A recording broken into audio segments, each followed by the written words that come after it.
Welcome into the Beat Sessions, place for all things music. I'm your host, Mitchell Weary. Let's talk about this self-titled record from Bryan. He released that on August 25th. This is his fourth studio album and his follow-up to 2022's American Heartbreak, which was his major label debut. 3 records, 34 songs. If you follow the channel, I would normally be like, don't do that. But this is a unique situation. Give the people what they want. And what they want right now is Bryan. This guy's story is really cool. Navy man for the better part of a decade, starts releasing music on YouTube, goes viral a little bit, and gains a following in that grassroots style. I really dig that populism in action, so to speak. People deciding, what it is that they want to listen to. Oftentimes, I feel like when it comes to entertainment especially, we don't get to select who gets to be in the spotlight as much as we probably should. So it's really cool to see a man like this come into the spotlight, and especially given his background, he's such a humble dude, cool dude. He seems very approachable and very down to earth. I don't know the man, but I would love to shake his hand, have a beer, and chat with him. His songwriting style, there's something about him, not going to compare him to Bob Dylan, but in this day and age where, you have guys like Jason Isbell, Sturgill Simpson, Chris Stapleton, a lot of these guys have definitely laid down what side of the aisle that they're on, so to speak. And you can probably make assumptions about where Zach lies politically, but he's never clearly gone there in a song. The only thing that all of us really know that he hates is Ticketmaster, because as we all know, Ticketmaster sucks. This is a guy that he's all about storytelling and creating narratives and creating characters, whether he knows them or whether, he talks about just people watching, inspiration of just maybe seeing someone do something in a cafe and being like, oh, what if that person was like a bull rider or something? Just coming out of left field like that and creating stories that resonate with people, that the average person can identify with. And that's, I would say that was one of the biggest thing that Dylan did so well and does so well still in his career. Writing songs that create narratives, that create stories about people whom, we might even never in our own personal lives experience what a character is going through, but there's something about the development of that character and that narrative that creates empathy. It creates this desire from the listener, to want to engage. And that's what people are doing with Zach's music. They're so engaged in it. You go to his shows and people are singing along to every single song. Like, everybody knows all of the lyrics when they go to see this cat. And so I love that about him. I love that in a day and age, we were talking about Alice Cooper earlier in the week, a guy that wholly committed to rock and roll being fun and non-political. And I'm all about protest music and I'm all about musicians being political, but there is something to be said about a musician that can write in a way that addresses issues, that talks about what is going on in society and culture, but does it without, again, shamelessly identifying on what side of the aisle that they're on. It's so much of what I think is, behind Zach's mystique, so to speak. He just, I think that of all the cats that I just mentioned, all those singer-songwriters that are out there, I think we're going to find him pretty much at the top of that bar. I was talking about Jason Isbell in that new record, a little while back, but this is, watch out for Bryan. This is a man that means business. Again, that prolific output means 4 records in 4 years, basically. It's impressive to watch him do what he's doing, and I look forward to this guy blowing up even more than he already has. That's the only unfortunate thing now is, a lot of this music is so intimate. It feels like it was created for small spaces, and it's just probably not going to be a thing with this guy anymore. Probably be selling out arenas for the remainder of his career. But we'll jump into this thing. Fear and Friday's poem. And this where, gosh, I love this simple guitar and just the wordplay here, the way that he's just spitting fire in this poem. And listening to him, it really reminded me of pulling out a Dylan record and just reading, whatever poem he wrote on the back of any given record. One of my favorite things about his stuff. And it's just rapid fire. It's just right at you, and it's a really cool way to open up a record. It's an opening that, I mean, I haven't seen too many artists kind of throw this type of opener out in a record. So I dig the originality of it there. Over time, your second track comes in with this. You get a little bit of like that Jimi Hendrix Star Spangled Banner, and then some other kind of chaos going on to usher in a country rock track with big stomping drums. I love the trumpets that come into play on this song. It mellows in the middle and then in the coda, but a lot of personality in this track and in all these songs. This is a guy that's he's got some growth certainly.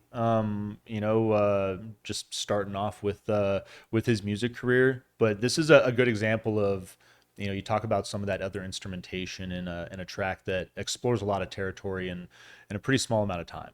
Nice way to follow up Fear and Friday's poem to open. Summertime's Choice is your third song. Gentle acoustic and harmonica carries this pretty track. Really like the energy of it, leading into East Side of Sorrow. And being a vet, there's some songs where the storytelling gets a little dark, and certainly focused on some of the people that he served with and their stories and the hardships that veterans endure when they return home.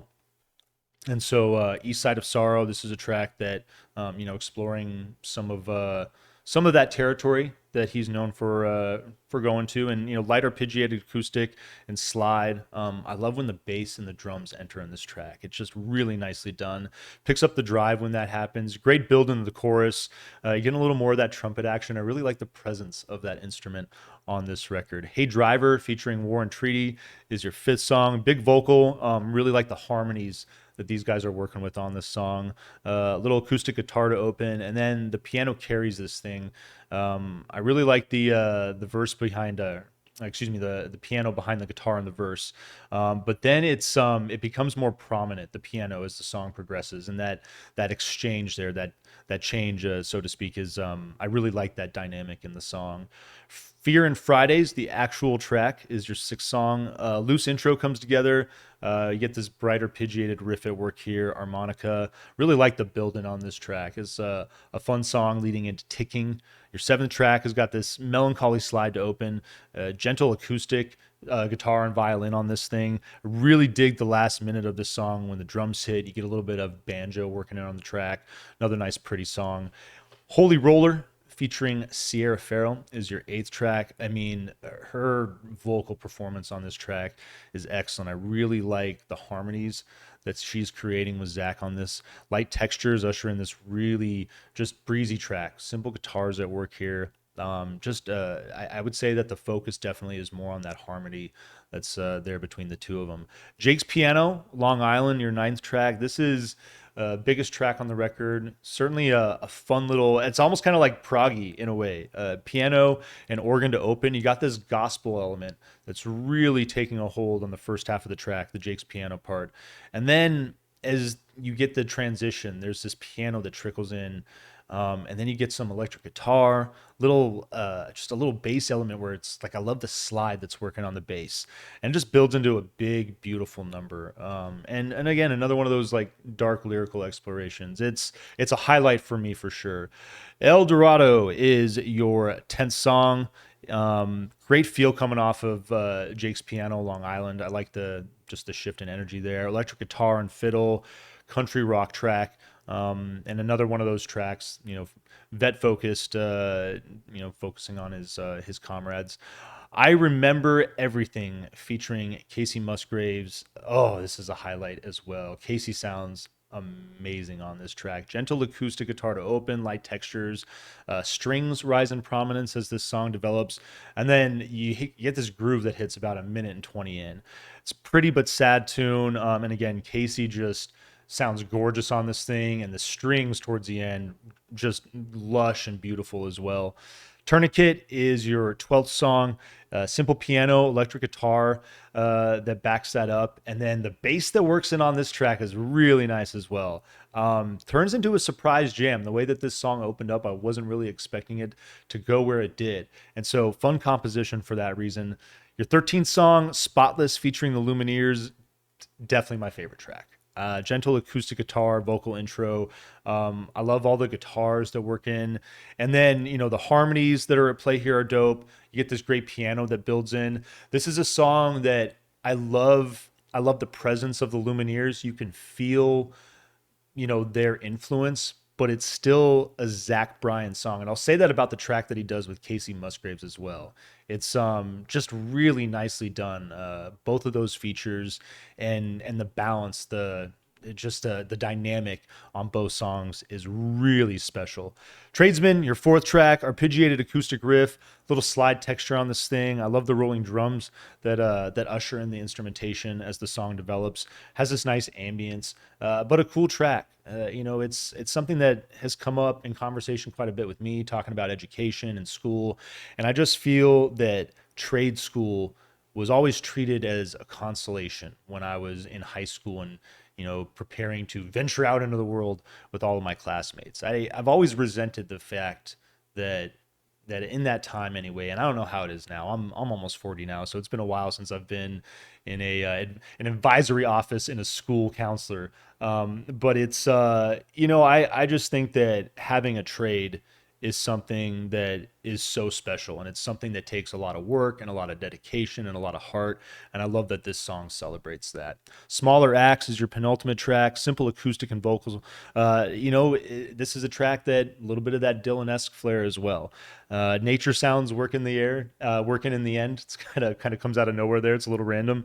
And then Oklahoman Sun, your final song, acoustic vocal intro there as well. Verses are light. The chorus gets big and then backs off. You get a little organ at play here, but just a track that, given Zach's from there, he is an Oklahoman boy, brings this thing full circle. This is really a damn good album. Worth a little money, a little extra money you're probably going to have to spend on the wax, but we're going to vinyl please it here on the channel, and I hope you enjoy this record. I hope you find this review helpful as well.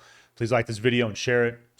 Subscribe to the channel and do all the things to help us blow this project up in 2023. And stay tuned throughout the week for more album reviews. We'll see you next time on the Beat Sessions.